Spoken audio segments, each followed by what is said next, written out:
Hello, and welcome back to the Mysterious Pals Show. This is part 2 of Who Was Jack the Ripper, a story we started in part 1 on last week's episode. Thank you for being with us here, and we're going to jump right back into the story where we left off last week. Queen Victoria herself weighed in on this, saying she believed the murder could be a butcher or a cattle drover from cattle boats between London and Europe due to the murder pattern in Whitechapel. So the regular docking of these boats came in on Thursdays and Fridays near the London docks. So a lot of these happened either at the first of the month, end of the month, or close to the weekend. So she's thinking based on the shipping or the ship schedules coming in and out by some of these cattle or butchers meant that this person was coming in on the weekends, doing this stuff, and then leaving on these boats. What if it was Queen Victoria? What if she was Jack the Ripper? She's all bored in the castle. Yeah. I'm going to go mess some stuff up in the streets. They catch her coming in the window oh crap, jig's up. One of the suspects has something to do with Queen Victoria herself. Nice. Wait, it has to do with her or is her? Has to do with her family. Oh man. Very close though. So again, all these murders are in the end of the week or end of the month, because of course, except for Mary Jane Kelly's 9th of November. But murders continue to keep happening after this time. But like I said before, a lot of the police investigators that were running this stuff, or even some of the coroners or people who are doing autopsies, yes, these are very horrible things happening, but they're not quite fully in line with whatever else Jack the Ripper had done with those 5 other women. Okay. All right, so I'm going to start naming off some people that were considered suspects, but they were considered suspects by people during the time, contemporary people, people that were actually working the case in newspapers. This is is this the common theories, the popular theories about this story? There's hundreds of people that were named, so it's very hard to narrow some of these down, but it seems like these might be the most probable. And this is people oh, my brother-in-law did it to get him away from the family. My husband did it so that she could. There's But these are suspects that were actually suspects at the time that the police sought out, and some of these people actually were interrogated. One was named John Pizer. Pizer is a Polish Jew bootmaker who lived in Whitechapel. He's charged with assault on August 4th, 1888, but he's then released. So this is not long before the very first murder. Pizer gained attention from the police and the media due to association with the local slaughterhouses and his reputation to be as a bully in the area, especially towards women. Slaughterhouses, as in he's a butcher? Yeah. Okay, so he was a butcher. So I saw he's a butcher, and then some people say he's a bootmaker. Most seem to say he's a bootmaker, but for some reason he had some kind of relationship with one of the local slaughterhouses. Okay. Or maybe he was a butcher on the side, too. Right, so he had 2 jobs. Yeah. So he gets arrested on September 1888 by Police Sergeant Thick after the murders of Mary Ann Nichols and Annie Chapman on suspicion of being Jack the Ripper, primarily because of his nickname Leather Apron. Nice. And his alleged threats towards prostitutes. So wait, is there any record that came the other way? Because this guy was Leather Apron, they put that in the story, kind of infected the stories? I think it definitely seems possible, yeah. Okay. All right.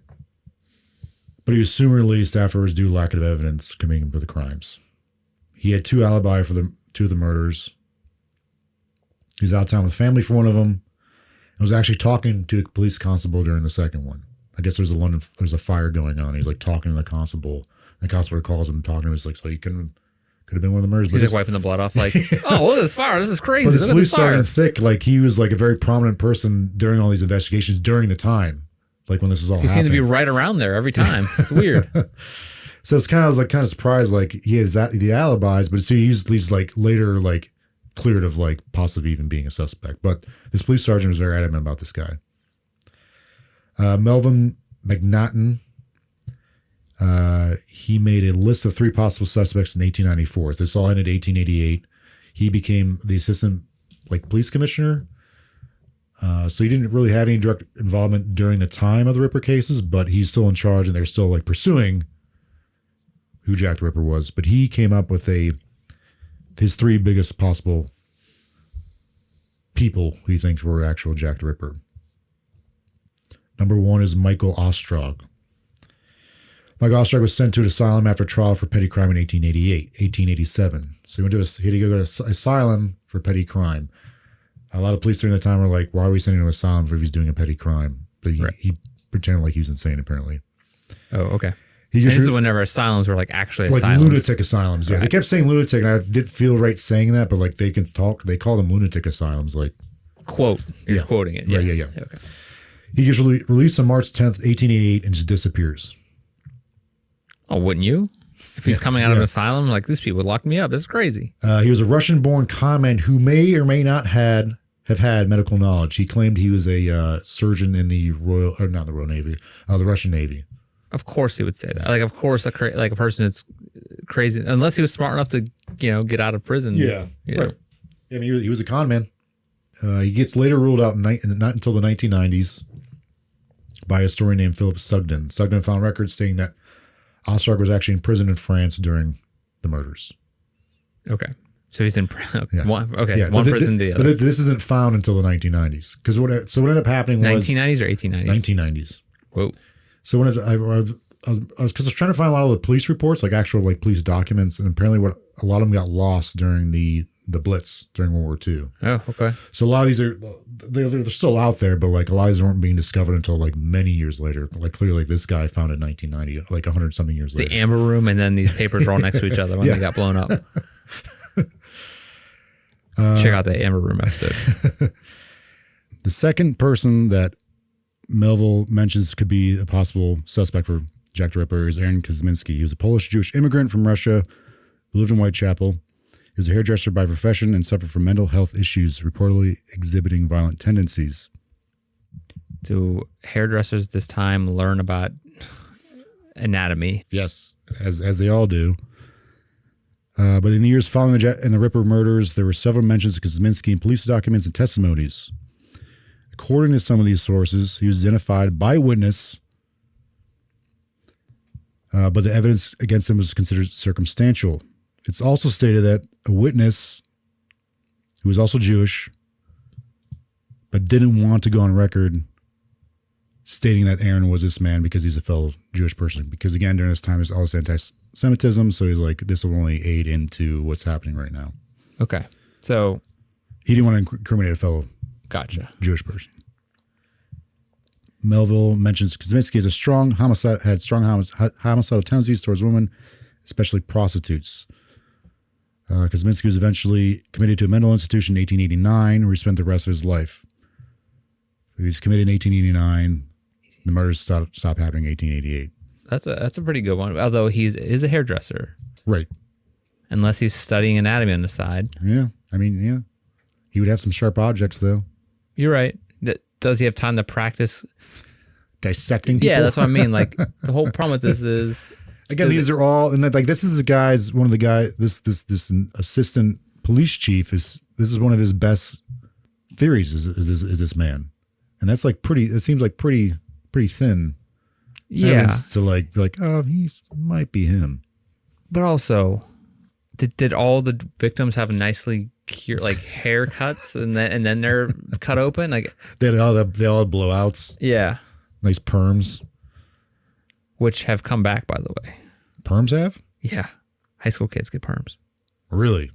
There was someone I know that said that before school began this year, they were like, in the last week, I've had so many boys come in for perms. It's ridiculous. Boys too? Oh, no, boys. Oh, no boys. Girls. Okay, This is just boys. Like 30 in a week. It's a very popular thing to have curly hair right now, apparently. I wonder why that is. At this point in time, if whatever you're watching this video, the time we posted it, it's very popular. Now I'm like walking around like looking at like, is there some famous like artist or athlete who has like really curly hair? I feel like it's just the popular thing. Again, it just comes back around, I guess. I don't know. It's just like, why aren't bowl cuts popular, man? That's not. I mean, it's coming. You got to wait. Come back around. Actually, they were a couple years ago. The part down the middle with the bowl cut was popular. What about rat tails? Do you think those will come back? I hope they do. Of course they will. Male hair like the boys, male, like our hair, like trajectories are always, it's just like a circle is very fine. Like it's a very small circle. Perm, rat tail, part in the middle, bowl cut, like undercut, Circle of life. Yeah. So I will say this one thing is kind of interesting. In 2019, some researchers claimed to have identified Kaczynski as Jack the Ripper through DNA analysis. So allegedly, there's a shawl that was found at the murder scene of Catherine Eddowes. She was the fourth one that was murdered. Okay. There's DNA that apparently belonged to him on the shawl, as well as her own DNA. So there's a connection between those two. Yeah. Which would mean that he would have been or possibly could have been been Jack the Ripper. But this has been met with skepticism because there's no mention of a shawl in any actual police records. Okay.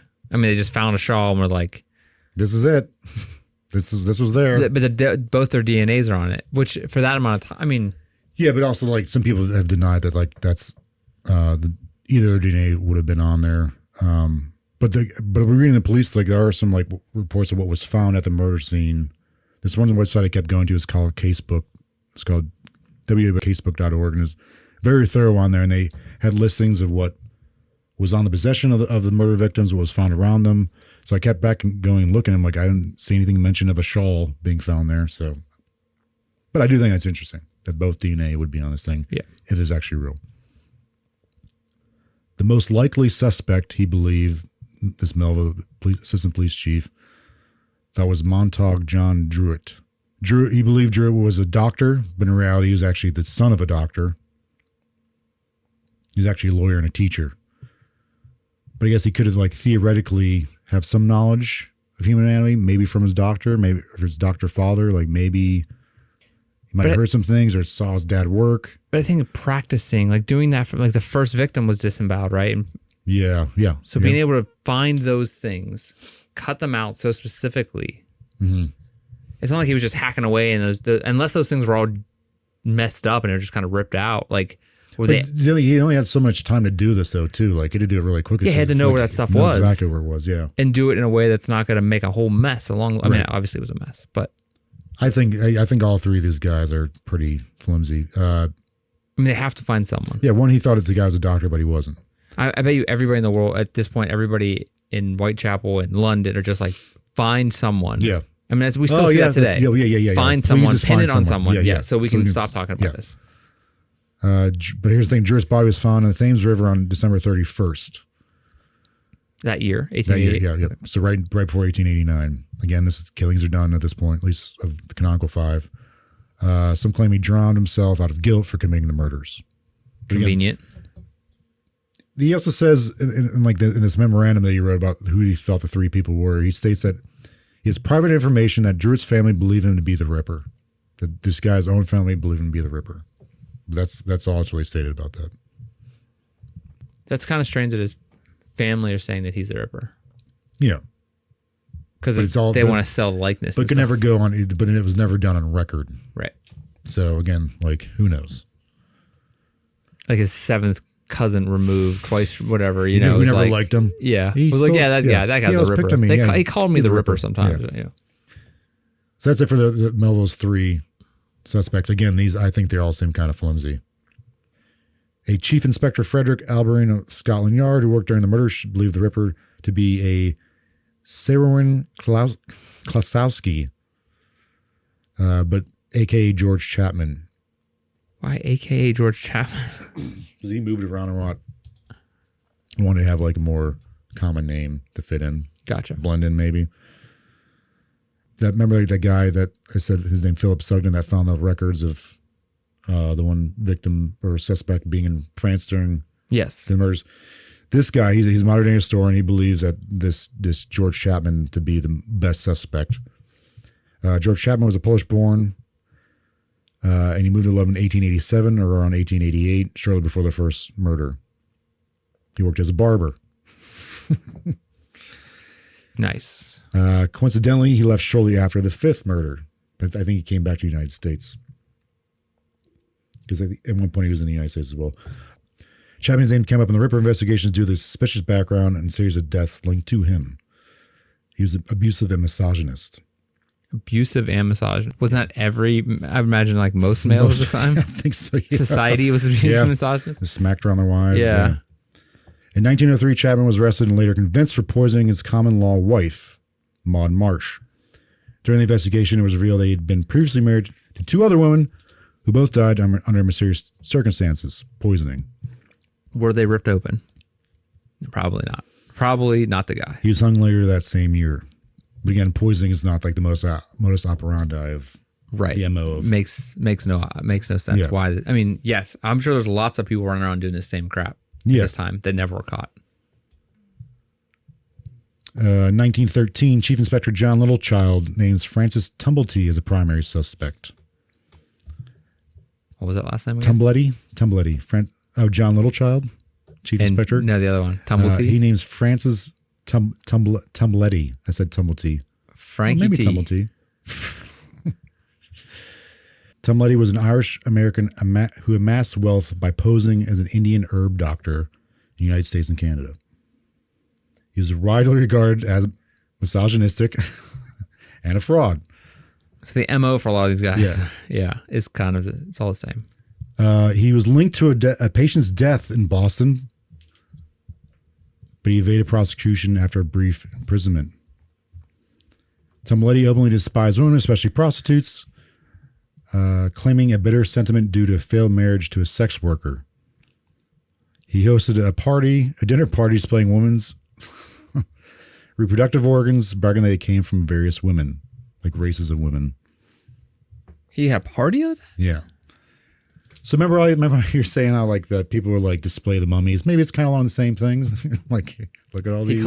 He's collecting this stuff. Yeah, look at all this stuff I got, guys. Isn't that cool? Aren't I cool? I thought it was kind of interesting. It's 1865. He was briefly arrested in connection with Abraham Lincoln's assassination, but he was released without charges. Okay. Apparently, I was going to say some of the John Wilkes Booth. He like something like that. I thought you were going like Abe Lincoln was over there slashing people. He was ripping people open, coming back to that was a summer home over there. He was arrested in England in 1888. 1888, the same year. But he fled to France and then the United States. So, but I don't know, that whole thing seemed kind of goofy to me, but he was like a prime suspect for this chief inspector in 1913. I think this chief inspector is full of baloney. Mm-hmm. Dr. Thomas Neil Cream. Cream was born in Scotland in 1850. He moved to Canada and later the United States, where he obtained a medical degree. Huh? He cut hairs. He cut hairs. He's a barber, a doctor, and a butcher. Yeah. He was convicted of poisoning his wife in 1879, but was released from prison in 1891. There's a lot of poisoning going on. Allegedly due to his wealthy family influence. In 1892, Cream moved to London, where he continued his criminal activities. He targeted women, particularly prostitutes, and lured them with offers of medical assistance. Was he recorded as being in England in 1888? Only in 1892. And again, his MO was he involved poisoning his victims. Okay, so that's not him. He apparently poisoned several women in London. He was eventually, so this is why I put this one in here, because I was like, this is not it. He was eventually arrested, tried, and found guilty of murder in 1892. He was sentenced to death by hanging. But apparently the last words were, "I am Jack," and then he died. Nice. So that's why I put that one in there. I was like, of course you're going to say that. I'm going to mess all this stuff up. This is like the guy who comes over and kicks over the sandcastle, the kid in your sandbox when you're little. He comes over and he's like, "Hey kid," pushes your face in sand, kicks over your sandcastle, takes your cookies, your crackers, calls you dumb, pulls on your pants, calls you a nerd. Like, that's the kind of guy this is. All those crimes and execution occurred around the same time as Jack the Ripper. Record showed he's serving a 10-year prison sentence in Chicago during this time. So, this guy's a doctor and he's just in jail. A rich doctor, right? Yeah. Chief Inspector Frederick Aberline, who I think I mentioned earlier. He's the one that mentioned one of the other suspects. Pizer, I think. He thought that possibly the murderer could have been, in fact, a woman. Caroline Maxwell, witness following Mary Jane Kelly's murder, swears she saw Kelly after Kelly was supposed to already be dead. So he talked to this witness. She's like, "No, I saw her at this time, but at the time Kelly was actually dead. So he's like, well, maybe it was a woman. Is there any records of them taking the handwriting of these people that they're trying and stacking it up against these letters? I would imagine there would be. Someone had to have done that along the way. Yeah, because if they're sending him out, if they're getting this posted in the newspapers, it'd be like, hey, does anyone recognize this handwriting? I'd imagine they might be doing that. That would make sense. Why don't they do that now? I mean, like, can't they go back through like history and like, I mean, I guess there's keeping records, like you said, after the Blitz and. So there are people, modern day writers and historians who do that with some of these things that I'll quickly go into a little bit later. But I would imagine they're doing the same thing back then. So he proposed that could be a woman. Possibly this woman would be a midwife, because she might have the idea of the human anatomy. They see this woman walking down the street with blood on her, they'd be like, oh, she's just a midwife, even though like she might have committed all these crimes. Right. There's a woman that gets thrown out there. But all the people that die were seen with a man before they died. Right. So maybe she's dressing up as a man. I don't know. Okay. Cool. There's a Mary Eleanor Percy. She's executed in 1890 for the murder of Phoebe Hogg and her child. Percy's crime involved a gruesome murder in which she killed Phoebe Hogg and her 18-month-old daughter. The bodies were discovered in London with evidence suggesting that Percy had bludgeoned Phoebe Hogg to death and smothered the child, but she just claimed she was killing mice. She killed this woman because she was having an affair with the husband of this woman. Okay. But that woman was a midwife. And she wasn't cutting those people open? No. Right. So I'm quickly trying to go into some of these modern day theories that were done by people of more modern times. First three are going to be just crazy. Lewis Carroll was considered Jack the Ripper. Who's Lewis Carroll again? He wrote Alice in Wonderland. Oh. Does that make sense? Alice in Wonderland. Okay, Lewis Carroll, that's that person's name? Mm-hmm. I thought it was Mr. Disney. Didn't Mickey Mouse write that one? Yeah. I thought Minnie and Mickey wrote that one. With the Mouseketeers? Right. So you're telling me Alice in Wonderland. That person, they thought that person was the killer. When was this? 1970. This wasn't Charles Dickens. This wasn't Charlie D. Okay. This person theorized that since he was bullied in school, Lewis Carroll, as a young age, he had like a psychotic break. So Lewis Carroll was a boy? Yeah. I guess Lewis. Okay. He supposedly wrote hidden dark messages in his work with anagrams. Nice. So that sounds like definitely what's in there. I was looking at it, I was just like, no, nope. Second one is Prince Albert, the son of Queen Victoria. Some believe that there's no way this murder should never have been caught. Oh, so I see it. So they must have been protected. Right. That makes sense. It was speculated they had syphilis, which made him go crazy. It also some people also believe that Mary Jane Kelly was pregnant with his child and was murdered either by him or someone else to cover up the fact that he was sleeping around with these prostitutes. Syphilis, huh? So this was a theory thrown out there. I can't remember, like in the 80s or 90s, but it ends up being written into a graphic novel and becoming a movie called From Hell. Johnny Depp was in it. That makes sense. Sweeney Todd. Old Sweeney. Yeah. And wait, From Hell is about Jack the Ripper? Yeah. But that movie they proposed, and this is a theory that's also thrown out there, is that it wasn't actually Prince Albert, it was the family physician who was doing this. Because he would have the medical knowledge. It's part of like this Masonic thing with all these like weird rituals, and like, so he's protecting the family from what Prince Albert was doing, but actually Prince Albert was actually in love with Mary Kelly, but it's also weird stuff. So some people say Prince Albert was a family physician that was doing this. Family physician? Yeah. Man, there's just, I think any Illuminati kind of stuff or something like that. Anybody with a podcast or YouTube channel can come up with these ideas and just put them out there. Yeah, right. And just say whoever they want. Yeah. Hey, the guy who wrote, the chick falling down the well. Yeah, that guy probably did it. Like anybody at this time. Chick falling down the well. Yeah, with the blue dress. Yeah. It was a rabbit hole, wasn't it? Lewis Carroll. Yeah. Alice in Wonderland. She fall down the well? No. It was a rabbit hole. Yeah, rabbit hole. Yeah, sorry. Yeah. It's a messed up movie. Yeah. I mean, I don't know if the books, again, don't read it. I never read it. Yeah, there's a lot of psychological weird stuff going on there. Like with the with the thing with like the drug induced kind of stuff. Yes, the whole visuals. Again, I'm sure it's probably a lot weirder than the Disney movie, but again, never read it, never will. Do you know who H.H. Holmes is? I think you and I have talked about it, not on here, but I think I brought up at one other point. H.H. Holmes. It sounds really familiar. Bullshit with each other. Yeah, go for it. Wait, who's H.H. Holmes? So he was a man during the Chicago's World Fair in 1893. Oh, the murder castle. Okay. Yeah, okay. So he just murdered all these people. Apparently, at one point he was in London around the same time of the murders, trying to sell human skeletons to schools. Okay. Schools. Yeah, I remember that. And H.H. Holmes wasn't his actual real name. It was he had like a crazy name. Yeah, and I guess I don't know what his actual name was, but I guess he claims he murdered up to 27 people. Yeah, the murder castle. Go. Yeah, and nice. But his own great-great-grandson believes that he was Jack the Ripper, based on some handwriting analysis. Okay. Well, there's a handwriting come back up again. There you go. No, but so at least someone's using it. Because H.H. Holmes was a doctor, though. He went to school to be a doctor, I believe. Is that right? Yeah. Okay. I want to say he was a doctor. But yeah, he built like elaborate things. There's like killing these people. Because his doctor office turned into that. Like turned right, into the that's castle. right. You're right. Yep. A hotel. Or did he own a hotel? It was a hotel.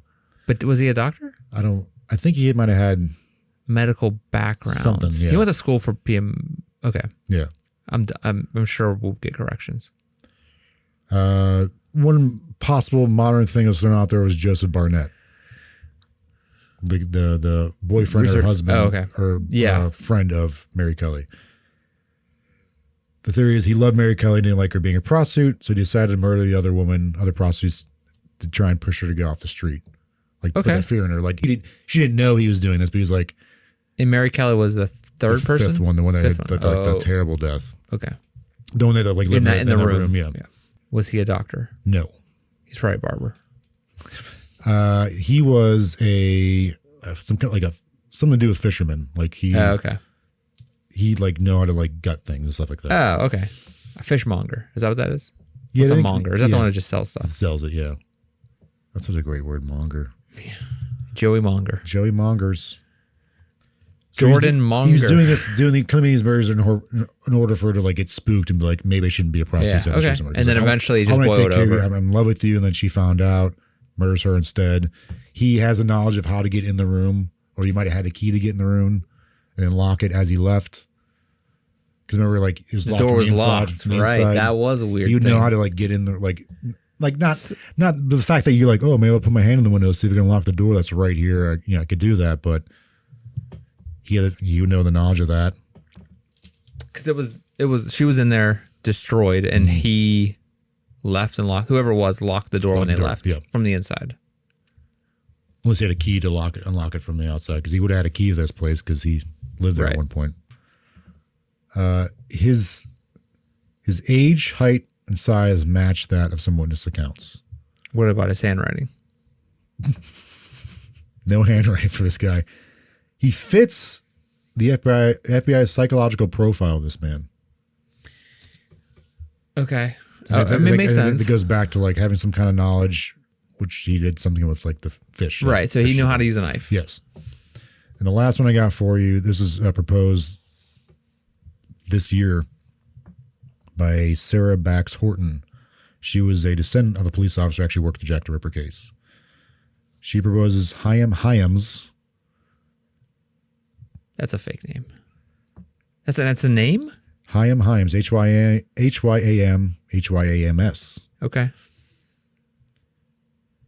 He's a cigar maker who had been in and out of asylums. He was homicidal. He attacked his wife at one point and asylum staff and patients. Man, women are they're marrying the craziest people. Yeah, but they couldn't do anything about it. I guess they had to marry them. Back in this day, you had to get married. But there's a lot of women who poison people. Oh, actually, there's one other thing. But yeah, lots women end up poisoning their husbands because no one really cared, or you couldn't divorce them and stuff like that. You could, but it's uncommon. It's very looked upon. But they're also dependent on a lot of them might not have been working too, so they didn't really have a voice. Yeah.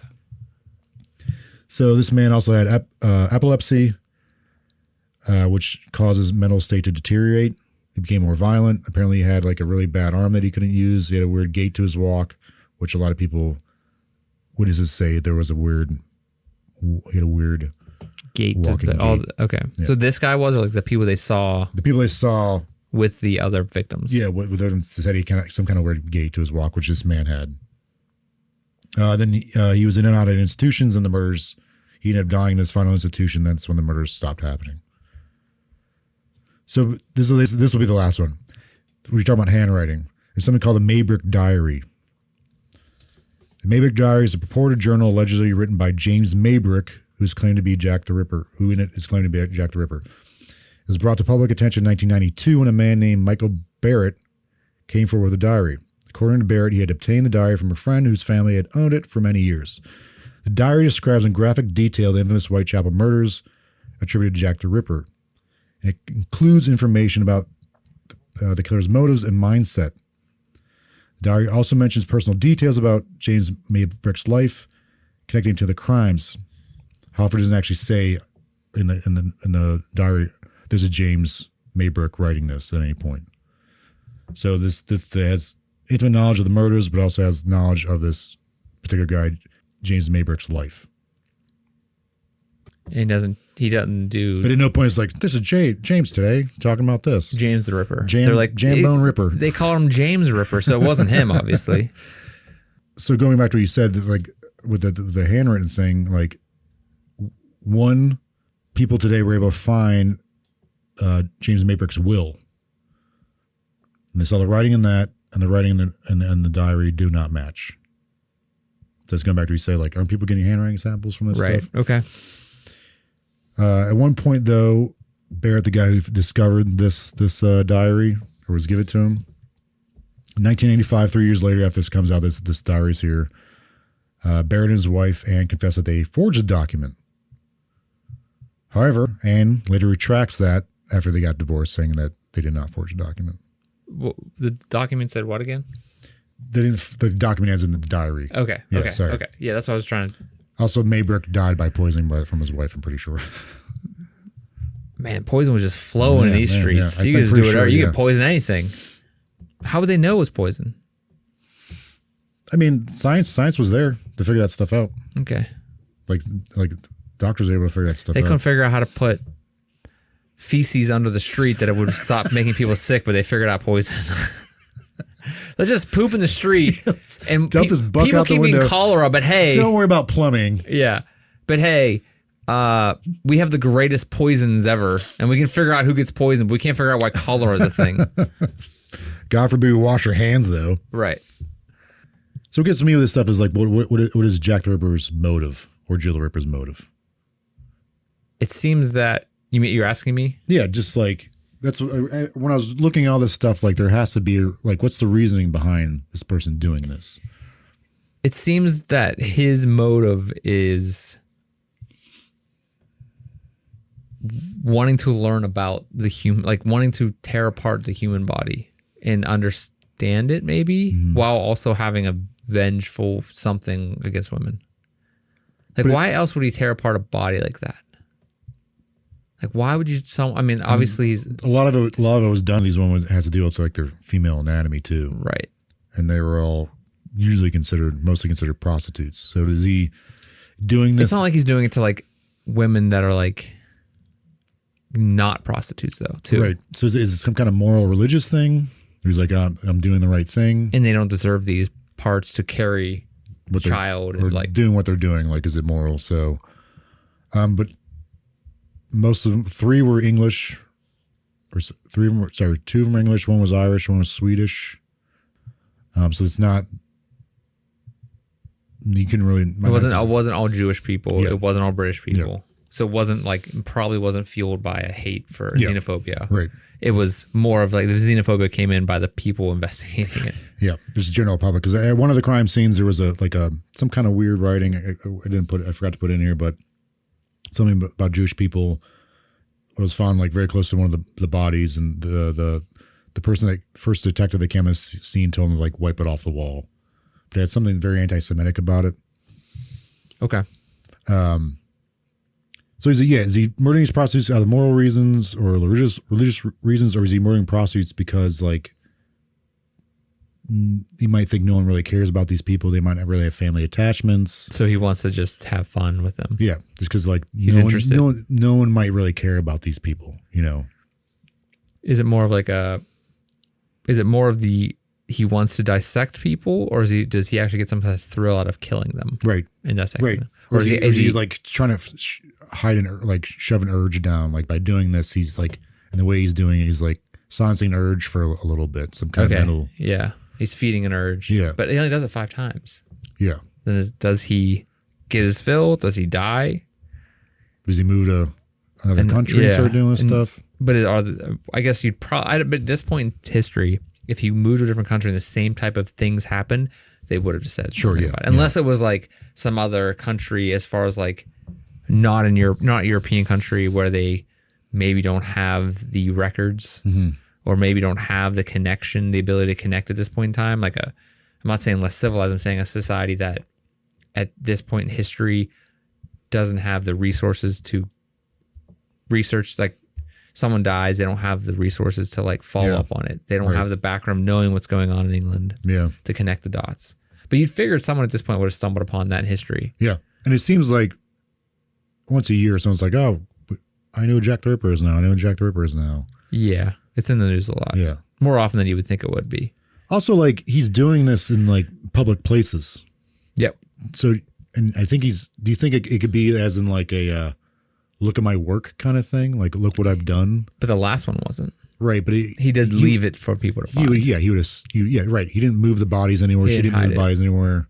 It was just for they didn't hide it. Yeah, it was just for the joy of killing them.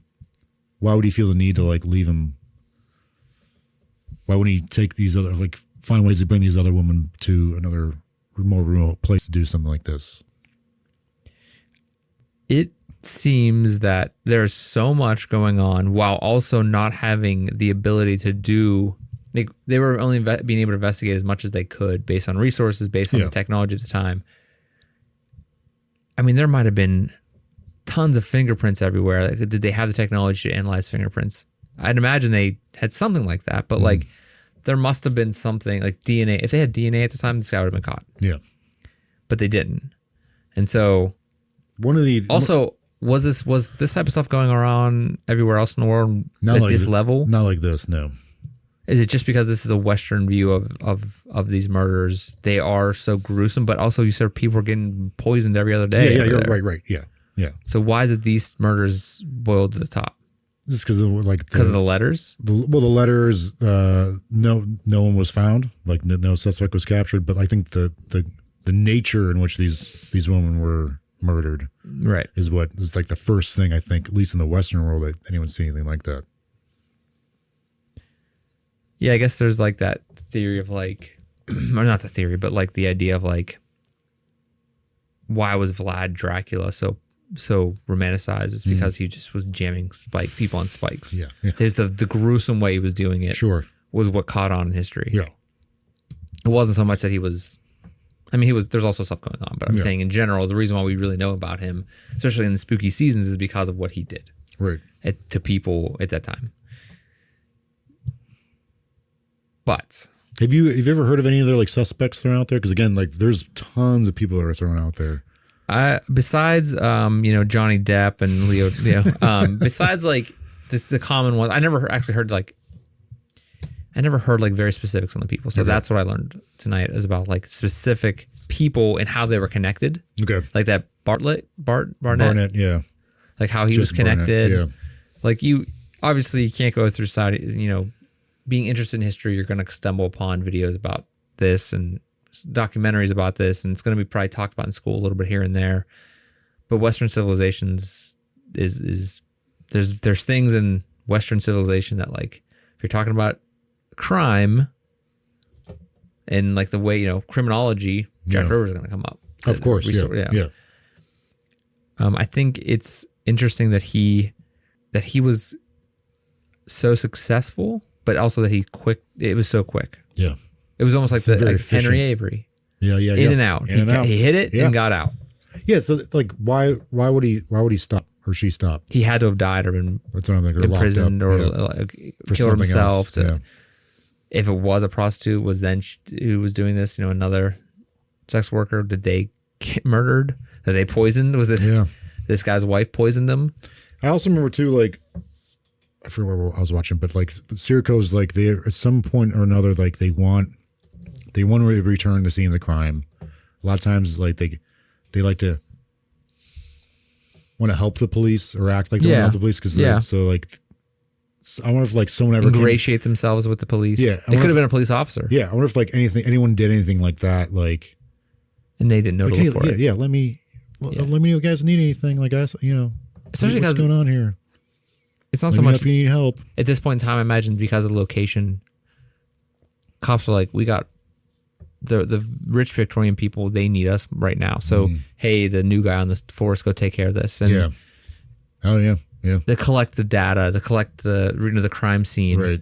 What are they doing a good job, like going through each area and really looking for any other. I mean, there could have been 2 feet from each body. There could have been a very big clue that they never watched because it was dark. Yeah. It wasn't a good area. It didn't seem like they really wanted to be there. They didn't really care because this person was a prostitute. So why should we investigate that deeply? Yeah. They did look at the bodies, but did they go and look at like, hey, there's a handprint on this wall. There could have been a bloody handprint on 7 different walls, like a block from there. No one really cared. Right. Or like in any outhouse because he ran into an outhouse and changed his clothes. Again, he's like no one cared because he had to be covered in blood. Yeah. So you had like who was the guy that was bloody? Look for that dude. Yeah. Do you guys see anyone walk around just covered in blood? Like literally covered in the most amount of blood ever. Looked like he dived into blood. Where's that dude? Did he walk by here? Oh, your outhouse is also covered in blood. Yeah. Can you please just show me who used it? Like they were asking people, who'd you see this girl with? Yeah. Were they asking, was this dude covered in blood later? Did he have a lot of blood on him? Yeah. How much blood does this guy have on him? Yeah. Where was his clothes? Did he clean his clothes? How did you do laundry back then? Right. That's why I do think it's the midwife thing is kind of interesting. But did he just throw away his clothes every time he did this? He had to be covered. Yeah. Maybe that's why he had a different hat on every time. Yeah. Different hat, different mustache, fake mustache. It's like Face Off. Mustache off. Yeah, imagine if none of these people really. They need to make a movie by Jack the Ripper, and Nicholas has to be Nick Cage. Nicholas Cage. He has to be Jack the Ripper. He'd be awesome at it. Oh yeah, for sure. Because he was just Dracula or something, right? In that, Renfield. Yeah, I do want to see that. He'd be great at it, man, because he could do that like a crazy. He's so good at doing like a crazy face. Yeah, he's good at most things, I would imagine. Losing a bunch of money, acting.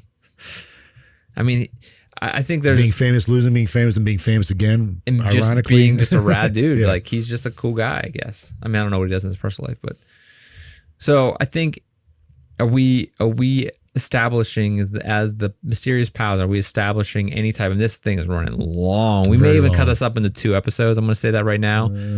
We may cut, like, I'm saying that now because you may go part 1, part 2, and I'm not going to do, it's just going to be a cut at some point. Oh, yeah. But not to like mystical magic of cinema. We may just cut it and then post it as part 1, part 2. So no lead in maybe. But yeah, and these are only a few of the suspects. Like I didn't include all of them, so I might have missed. Yeah, I mean, people. What were they called again? Ripperologists. People become ripperologists about one person murdering a bunch of people. Yep. All they had to do was say, "Hey, did some dude come through with those super bloody?" Like, that's all someone wanted to say. Hey, everybody! Hey, come here. In the 2-block radius. Who's the bloodiest? Yeah. That dude's it. Look for some bloody clothes. Give me a call. A guy was covered in blood. Like blood Here's in my card. Like his eyes are bloody because there's so much blood. It's just crazy. I guess it's dark. Yeah, I mean, where's the bloody footprints go? Whose apartment are they going? Yeah, right. Like he had to be dripping blood. Yeah. So would he have like a carriage waiting for him to like jump in and like carried away like they did in that From The Hell inside of that movie? carriage would be jacked sure, up. Yeah. But Like how? Yeah. Where's the bloody footprints? There's like, Is he just throwing everything in the river, in the waterfront, and then just run home naked? Who's a naked dude that has blood in his hair right now? Yeah, dude. Maybe that's why his hair was auburn or whatever. They said, sandy because it's blood from the previous person. Maybe that's why the mustache was considered red because of the blood. I mean, they could look at like people who is someone that had money to buy clothes and buy these tools. Like, it seems like you at this point in time, like in this area, you had to be someone's wealthy. Yeah, had of means. Had some money, but to pull it off. Maybe it could be a butcher. Like if you saw like a guy walking down the street with a little apron, like, oh, he's covered in blood. He's a butcher. Yeah. Maybe not his whole face, like he's wearing that lady's face, but it's not probably not him. Hey, have you seen a guy wearing a lady's face? Well, Jordan, thank you for this information. This is a Jack the Ripper. I'm sure we could do 20 different stories on these people. Yeah. And I'm sure there are probably other channels out there, YouTube or podcasts that do amazing background, very deep work on this. And I just don't think, do you think it'll ever be definitively solved? No. Unless they can like go back in time. Yeah. And be like, who the hell did this? Which is a trope in a lot of things. Yeah. Jack the Ripper. I think there's like, don't there's like the other people around the world they call as, America's Jack the Ripper, or, China's Jack the Ripper. That's H.H. Holmes is considered America's Jack the Ripper, yeah. So yeah, like there's other, again, even in the world, there's other Jack the Rippers. Yeah. He's a Jack the Ripper of he's the Michael Jordan of murdering people. What's that new one that just found? Gilgo Beach murderer. That was just all in the news recently. They finally solved that one from like last 20 years. Yeah, you got to look it up. It's like the Gilgo Beach is over. He's a guy that basically murdered a bunch of women, and like I missed all that. He hid them like the details are kind of weird, but he hid them like on the same road, and they're all just generally apart. A lot of them are prostitutes. He used different cell phones, and everybody should go look at this up, because when they actually found out what's going on with this guy, they found like a bunch of cell phones, burner phones. They tracked him via cell phones, like where he was going when he was calling these people that he then murdered. Like, jeez, it goes pretty deep. Yeah, you should look that up. I think it's Gilgo Beach murder, and they just recently, like this past, date of this recording this past summer. Wait, when did this all happen? Like the murders? Yeah, I think they were all early 2000s. Okay, so it's like a new serial killer they recently solved. Jeez. Yeah, and I think it was pretty interesting how they took him down. It's a cold case for a while, and then they found it out. I think his wife and his kid were like, yeah, we knew something was weird with him, but blah, blah, blah. So I think you should look that up. That's pretty cool. Not pretty cool that these people died. And pretty cool, that interesting story of how they solved. Yeah, it's pretty cool. Pretty cool, these murders. No, I think it's just like an interesting story. Again, guy murdered people, including a child, like a prostitute and her child murdered. I don't think they ever figured out who that person was. Like, it was pretty messed up. Like, male and female prostitutes or sex workers. Yeah. Man. Just some guy. Like Jack the Ripper. Yeah. He's still there. Alive. Yeah.